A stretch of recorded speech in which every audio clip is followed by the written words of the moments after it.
And I'm going to do every problem if you look at the numbers that you're assigned. First we're going to do 9 through 26. Alright, so we start off with a coin. What we're doing is we're determining the sample space. I'm not sure what I just did. Determining the sample space. And so you're just writing it out. So a coin and a six-sided die are tossed. So on number 9, your sample space, your coin could be a heads or a tails. And with the dice, you could add a heads with a 1, a heads with a 2, a heads with a 3, a head with a 4, a head with a 5, a head with a 6, and same for tails. So they asked me to list my sample space. If I just wanted to know how many there were before I did my probability, this is like your total. This is what would be in the denominator of probability. There's 2 choices, heads or tails, paired with the 6 choices of the dice, and there would be 12 choices. And we see the 12 right here. All right, the next one is a six-sided die is tossed twice. Oh, I'm sorry, this went right here. Okay, now I'm doing this one.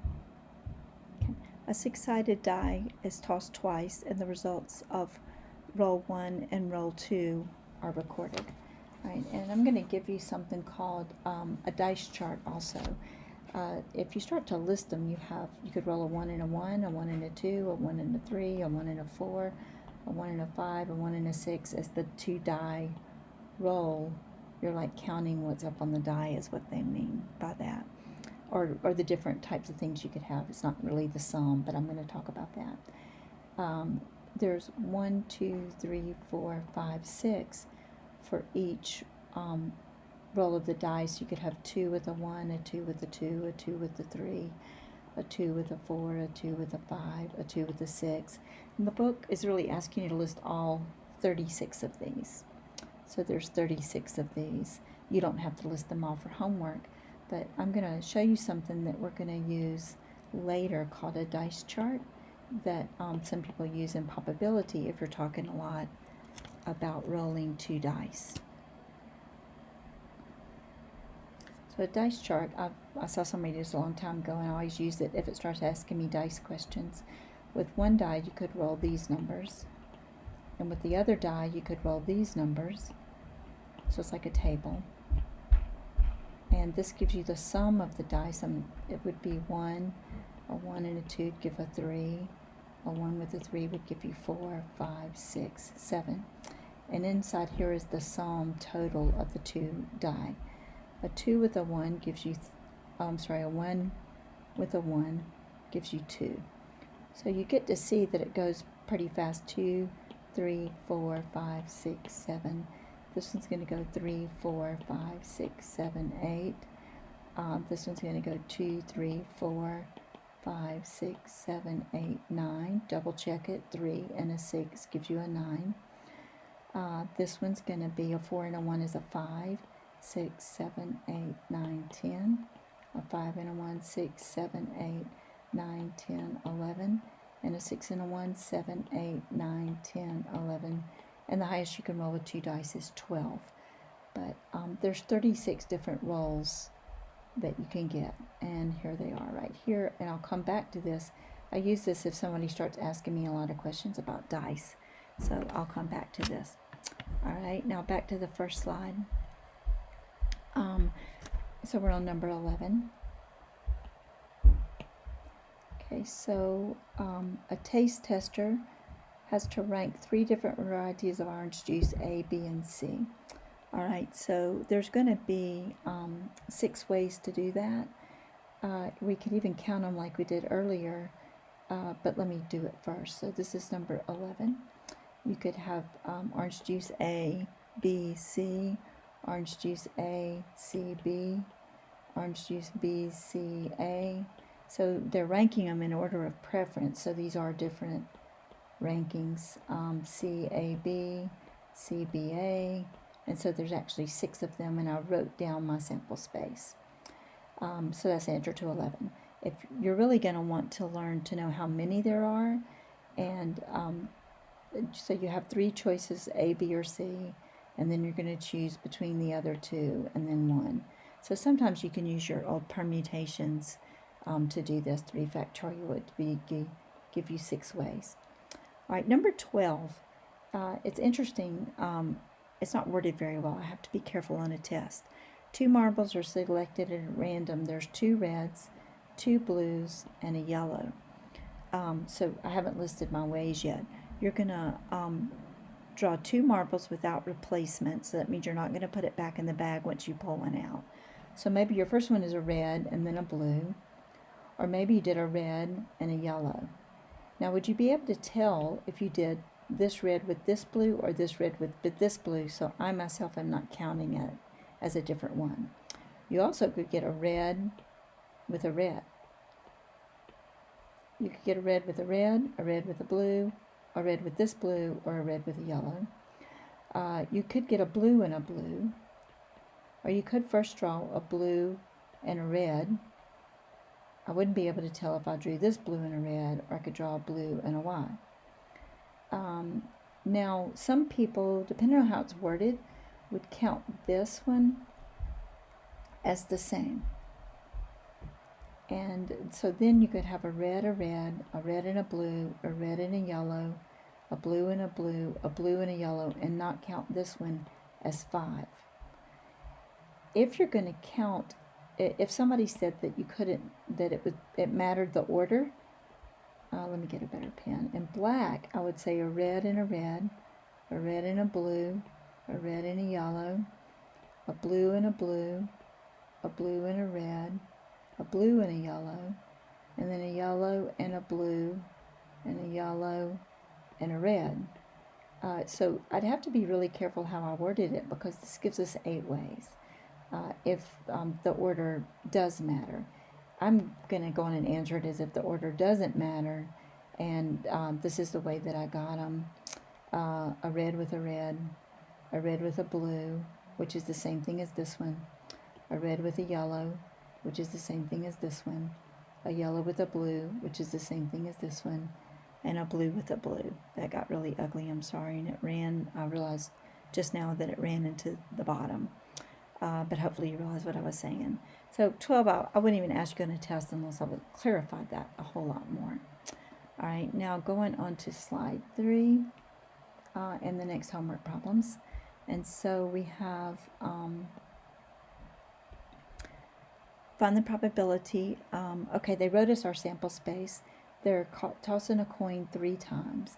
And so they wrote them all down what could happen. 3 times you could do a heads and a heads or whatever. All right, so you didn't have to list your sample space. If you needed to know how many times, these are independent events. One does not exclude the other. Like the first time I toss a coin, I could get 2 outcomes, a head or a tail.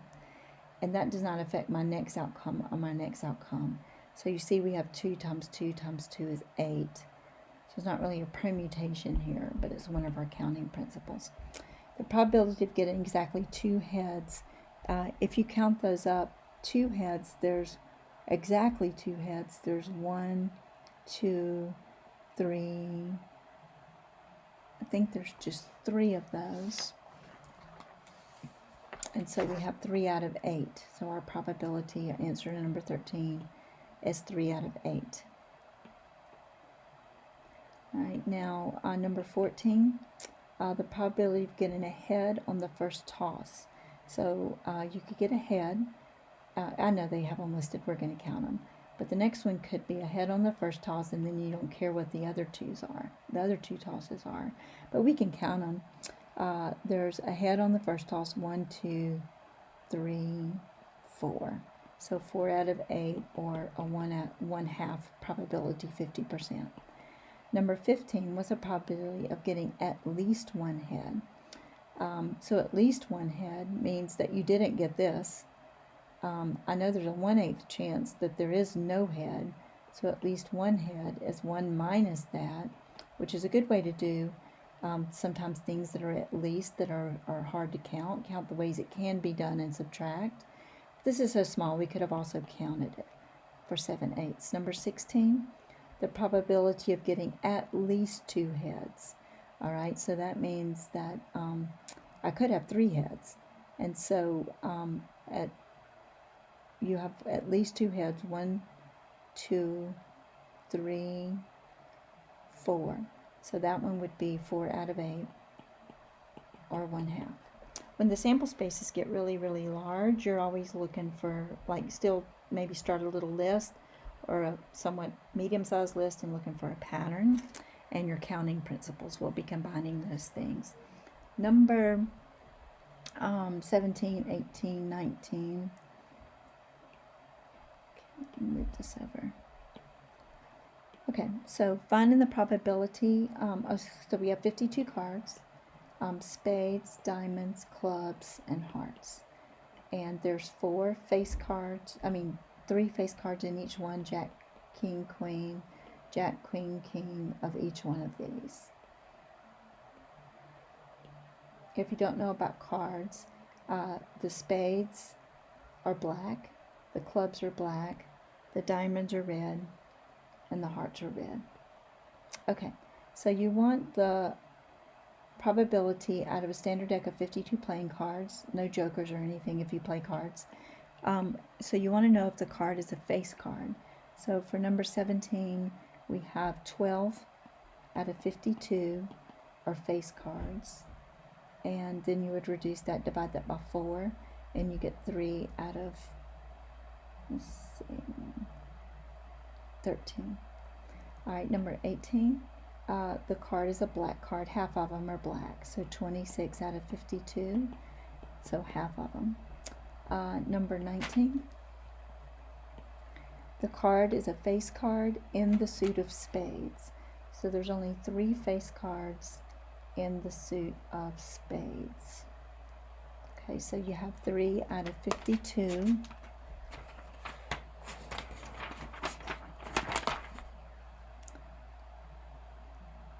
And that does not reduce. Number 20, sorry, this is a really ugly 19. Number 20, the card is a numbered card, 2 through 10. So not counting the aces or the face cards. So if you count the numbers 2 through 10, it's sort of like we were doing sequences and series. There's not 8 of those, there's 9 of them. And so you have 9 of them in the spades, 9, 2, 3, 4, 5, 6, 7, 8, 9, 10 in the diamonds, clubs, and hearts. So that's 4 times, so you have 36 out of 52, which reduces to 4 out of 13 if you divide it by 4. That's 9 out of 13. 9 out of 13 if you divide these by 4. Okay, I meant to say before I started, at any time, it's going to be in your best interest to use this video at stop and start, where you pause it and try to work a couple of problems and then check your answers instead of just watch me work every single one of them. So this next group, you might want to try them and then come back and see my solutions. And I'll probably say that and have already written that in assignments. In 21 through 24, the sample space, okay, so this is the 6-sided die. And so I'm going to go back to this. Let me see if I can copy this. Let's see. I don't know if I can copy it. Yeah. All right, I'm going to go back to slide 3 for this. And see if I can paste this on here. Great. All right, so slide 3. We're really going to use this on slide 3. All right, and let me move this around some of our dice chart. Okay, so the dice chart cuts down a lot on how you have to think. Like the sum is 6 without the dice chart. I would have to think, okay, sum of 6. I could roll a 2 and a 4, a 4 and a 2, a 5 and a 1. You'd have to list them all. But here you can see there's 1, 2, 3, 4, 5 ways to roll a 6. A 5 and a 1, a 4 and a 2, and so on. But you can just count them in here, and there's 36 of these. So it's 6 out of 36 for number 21. So it's 1/6. 22, the sum is, look at this word, at least 8. At least 8, so I want all of these in here. 8 or more. 1, 2, 3, 4, 5, 6, 7, 8, 9, 10, 11, 12, 13, 14, 15.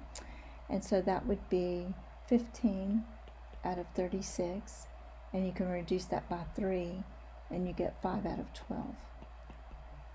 Again, you might want to try these and then turn the video on.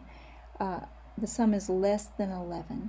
Okay, well there's a lot of numbers less than 11, so I did that thing where I subtracted from 100% or a 1/1 ratio, 36 out of 36. Less than 11, well I can see that there's 3 that are 11 or more out of 36, so I know 33 of them. You could count them all if you wanted to, but I thought it was easier to see the ones that were not less than 11 and then subtract. And so you get 3 out of 36. I'm sorry, I just did that wrong. So intent on getting you to see that. Other way around. I've already written the answer down accidentally. Alright, so there's 3 out of 36, which leaves me 33 out of 36 that are less than 11. So a whole lot of them. Most of them, the sums are less than 11.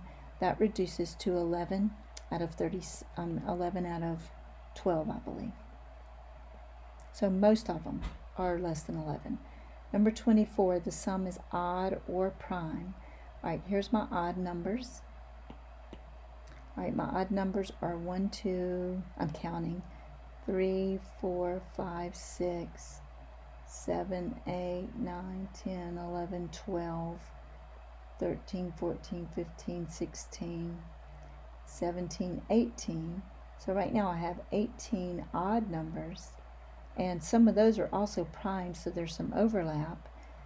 All the other ones are even, but you need to know this for standardized testing. Also, 2 is considered prime. By the way, just for standardized testing purposes or counting purposes, the first prime number is 2. 1 is not considered a prime number. But anyway, I need to add 1 to that for the 2. And so there's 19 out of 36. Ones that are odd or prime. And so that answers 19 out of 36 for number 24. Okay, again, at any time you should stop and try some of these, but I wanted to back it up with work. All right, let's move on to slide 4. We did that. All right, so now we're on slide 6. We're on the next 2 questions, 25 and 26. Okay, one of the teams, so you have 2,200 season ticket holders, and it's selected at random to win a prize. The circle graphs are the ages of the ticket holders, and this is all out of your book. I copied it all out of your book. Find the probability of the event if the winner is 19 years old. I'm sorry, if the winner is younger than 19. So this little tiny sliver is younger than 19 years old. So 18 years or younger. So on 20, oh, I'm sorry, I forgot what number I was on. 25. Oh, and there's our percentage. Our number. So that's kind of hard to read. This little bitty sliver right here was incorporated in this. Okay, so right here, 18 years or younger, there's 66 out of 2,200. And obviously there's a very small portion of them, so they have a very good chance of winning. That would be 3 out of 100 if you reduce that. Number 26, the winner is older than 39 years old. So we got to find everybody older than 39, so it's these people. And so I added together 836 and 506, and I got 1342 out of 2,200. They have a really good chance of winning, and it's 61 over 100. So you have a 61% chance if you're writing as a percentage. A probability you write as a fraction. Okay, so now that's the first set of homework questions. The last set is 41 through 54. All right, so 41 through 44.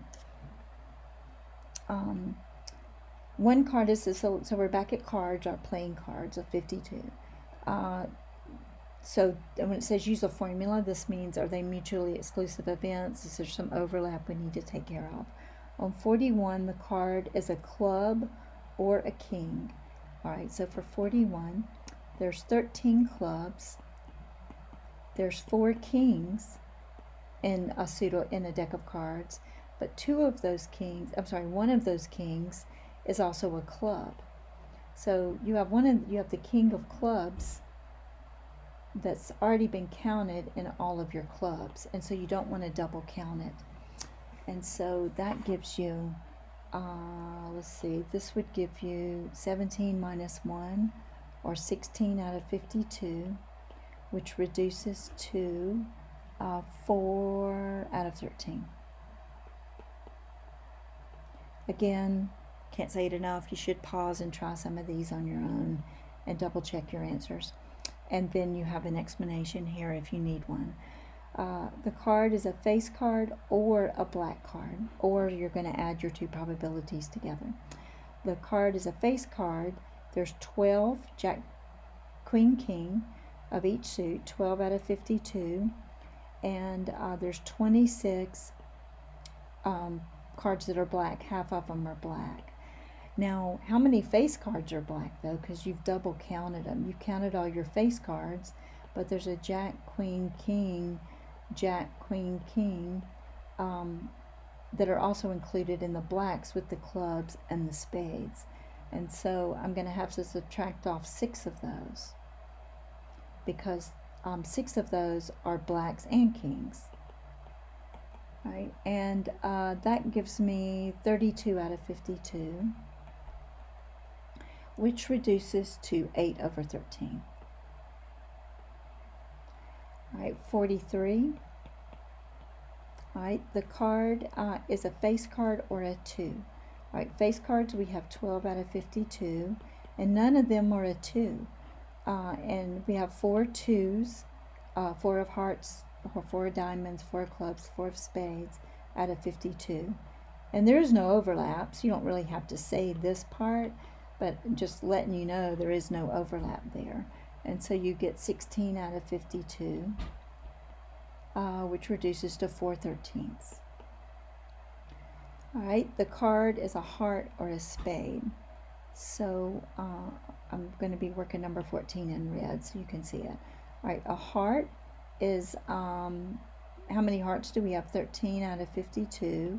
And spades, 13 out of 52. And there's no overlap. So there is 26 out of 52. And so you have a 1/2 ratio probability. So 50%. You probably could have done that without actually writing anything down. If you have all the hearts and all the spades, you have half the deck of cards. Okay, now next on the list is this one. Okay. All right, so it's a lot like our circle graph. We want the probability. A student is chosen randomly for a project. They didn't tell us the total number of students, so if you add that up, you'll get 32 students. 20 or 21 years old would be 18 out of 32, which reduces to, I believe, 9 over 16. Divide those by 2. Number 46, 18 to 21 years old. So it would be all these people. So there's a lot, almost all of them. They have a really good chance of winning if you're 18 to 21 years old. And if you add those together, you get 29 out of 32, a really high probability. And 47, older than 21. And notice these are students, age groups in a college sociology class. That's why they're so young. And so what was the question? Older than 21 years. So if you're older than 21 years, you're in this group right here, and there's only 3 of them. So that would be 3 out of 32, and that does not reduce. And then number 48, younger than 31. Well, this is when I would do that subtraction thing. I mean, I can easily add those up. They're not very big numbers. But I know only one person is older than 31. So all the other people are less than 31. So that's 31 out of 32. Okay. Reminder to pause and try some yourself. Okay, this one we're going to actually do with sets of probability. So you want all of this to happen. And these are not an or. This is all three numbers are even, not an even or an odd and whatever. So these we actually multiply. It's just like, what's the probability? Let's go back to something easy before we do these. If you have a coin, the probability you draw head, flip a heads in the first one and a heads in the second one comes from your sample space, heads, tails, heads, heads. Oh, that's all that could happen. And then, or let's do it this way, sorry. The probability you're going to get two heads in a row. There's a 1/2 probability you're going to toss a head, and that does not affect your next probability. It's also going to be a 1 out of 2. Just because I tossed a head doesn't mean I'm not likely to toss it again. So I have a 1 in 4 chance. If you look at your sample space, tails, heads, heads, heads, tails, tails, what do I not have? Heads, tails. Okay, so I see that if I have a 1 in 4 chance of tossing 2 heads, but this is a quick way to do it if your sample space gets really big. All right, so on 49, what I'm going to do, I want all three numbers to be even out of the numbers from 1 through 10. So you have 1, 2, 3, 4, 5, 6, 7, 8, 9, 10. So 5 of those are even. And the next number, so it's just a number generator. And so the probability the first number is even is the same as the probability the second number's, and it doesn't affect the third one. It doesn't like knock one out or anything. And so each time you spin it, you have a 1 in 2 chance of getting an even number. You could reduce these before or after you multiply. You get 125 over 1,000, or if you reduce them, or you've got to reduce it eventually, you'll get 1 over 8. 50. Okay, so we're almost through. Let's see. 50 is all three numbers are less than or equal to 4. All right, so out of our 1, 2, 3, 4, I'm sorry, you can't see that. All right, so we're multiplying our probabilities because we want this to happen each time.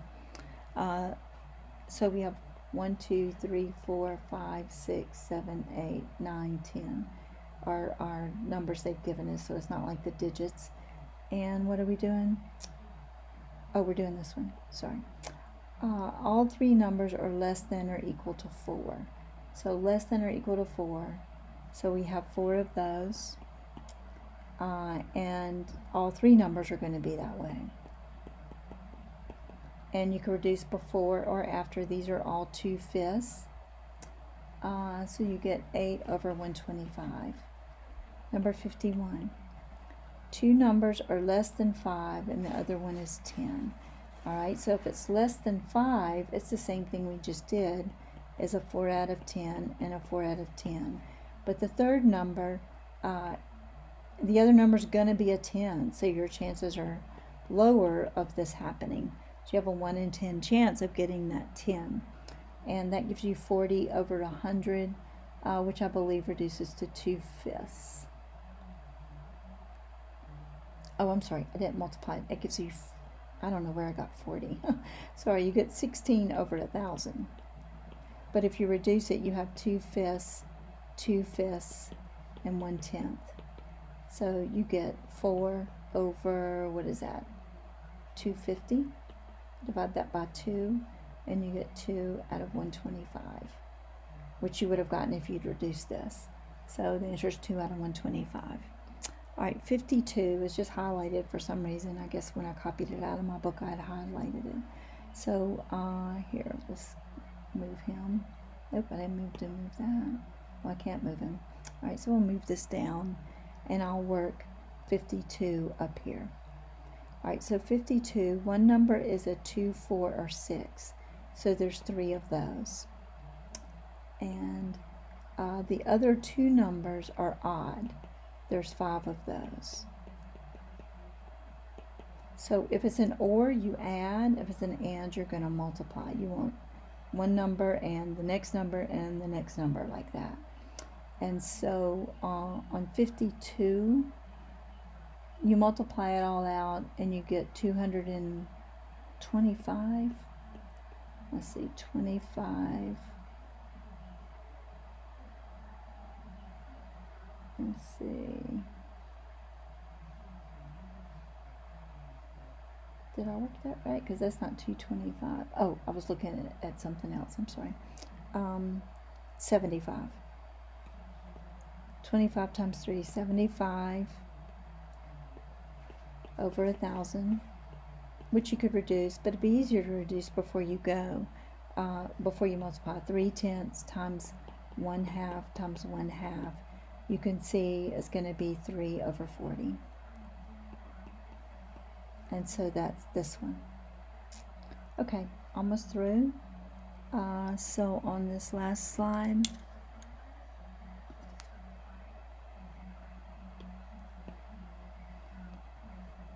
it's kind of small, but again, I just copied it out of your books. You can read it in your book also. Political science, Taylor, Moore, and Perez are candidates for public office, and if it is estimated that Moore and Perez have about the same probability of winning and Taylor's believed twice as likely, find the probability of each candidate's winning. A lot of you could probably just figure this out. Taylor would have a 1 in 4 chance. Let's see. Who's the most likely to win? Taylor is twice as likely, sorry. Okay, so Moore and Perez. So this is going to be Moore and Perez. They both have a 1/4 chance of winning. And Taylor takes up kind of like 2 spots because he has twice the chance of winning. So he would have 2 out of 4, or a 1/2 chance. It's twice as much. He should have a 50% probability if there's only this many candidates. That was really ugly, so there. You could even look at it this way if you want to reason it out. Say Moore had a 20% chance of winning and Perez has a 20% chance of winning, and that means Taylor would have twice as much, a 40% chance of winning. And I guess if I'm doing it this way, we'd be talking there might be another candidate that had no chance of, well, I don't know, we don't know their chance of winning, but just to show you this. Moore and Perez would be 20s over 80s, which is 1/4, and Taylor would be 40 over 80, which would be 1/2. So anyway, you look at it, these are right. Okay, then we have a circle graph. Estimate the number of unemployed workers in the 16 to 19 age group, and there are 8.92 million. So there's this many people, unemployed workers in the United States in 2008. Unfortunately, there's a lot of unemployed workers in the United States today in 2020 because of coronavirus. But anyway, they didn't give me the numbers like in my other circle graph. They gave me a percentage. So I just got out my calculator and took 14% of 8,920, and I believe that was 12.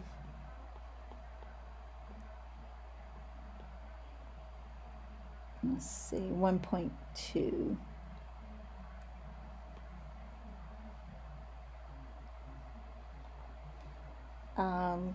Let's see on my calculator. So I did 14% of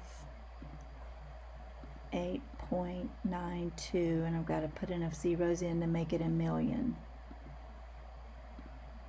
And so I got 1,248,800. Okay, what is the probability of the person selected at random is in the 25 to 44 age group? What's interesting is you could actually find out how many take 40% of this number. However, once you do that and divide it to get your percentage, you're still going to get 40%. So they have a 4 in 100 chance. You've got the percentage, not just the number of people. You would be finding the number of people and changing it into a percentage. And so, I'm sorry, you have 4%, 40%, so it'd be like this. And so you reduce that and you get 2/5. So the C part is, what is the probability a person is selected at random is 25 to 64. Okay. So 25 to 64 would be this much, 66%. So I went straight to the percentage. I didn't even find the number of people, because then I would divide it into this and go back to where I started from. So grab your percentage. So on C it's 66%, so 66 out of 100. And that reduces to 33 over 50 would be your probability. D, what is the probability that a person selected at random from the population is 45 or older of unemployed workers? So 45 and older is a really small percentage, and I think they gave us their source, so this must be a correct source. Depends on what they call unemployed, I guess. If they've retired, I wouldn't think that would count. But I don't really know about these things. Let's see. So 45 or older. So that would be 26 out of 100. And that reduces to what? Divide that by 2. I think it's 13 out of 50. So I think that's it, if I'm reading that problem right. Okay, so once again, hopefully you tried some problems, checked your problems, tried some problems, checked your problems.